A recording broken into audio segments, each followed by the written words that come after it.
Hello baby, நீங்க auto ஓட்டுவீங்களா? ஆமாங்க, நான் தான் ஆரியாக்கு குட்டி டிரைவர். அப்ப பெட்ரோல் ரேட் அதிகம் ப்ராப்ளம் இல்லையா? எனக்கு ப்ராப்ளம் இல்ல, நான் பால் தான் குடிக்கிறேன். இன்னைக்கு கல்யாண வீட்ல சாம்பாராம், நீங்க சாப்பிட்டீங்களா?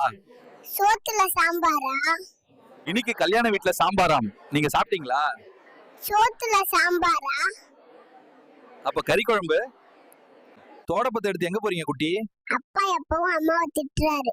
வேலைல இருந்து வீட்டுக்கு வந்ததும் தோடப்பத்தால 2 சாத்து சாத்தணும்னு நிக்கேன். நீ பெரியவன் ஆகிட்டா ஃபர்ஸ்ட் என்ன பண்ணுவ? அம்மாவுக்கு பெரிய கார் வாங்கி தருவேன்.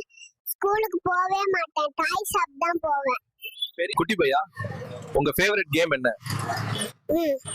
எல்லாரையும் இரவு தூங்க விடாம அல்றது தான் என்னோட கேம். என்ன பேபி, எங்க போறீங்க? அம்மா ஈவினிங் டைம் ஆனா சீரியல் பாக்கங்க, நைட் டைம் ஆனா மொபைல் பாக்கங்க. லேடிஸ் அண்ட் ஜென்டில்மென், இன்று என் ஸ்பெஷல் டிஷ் சாம்பார் ரெடி ஆகுது. லேட்டா ஆர்டர் பண்ணினா உங்க ஸ்டமக் கிச்சு கிச்சு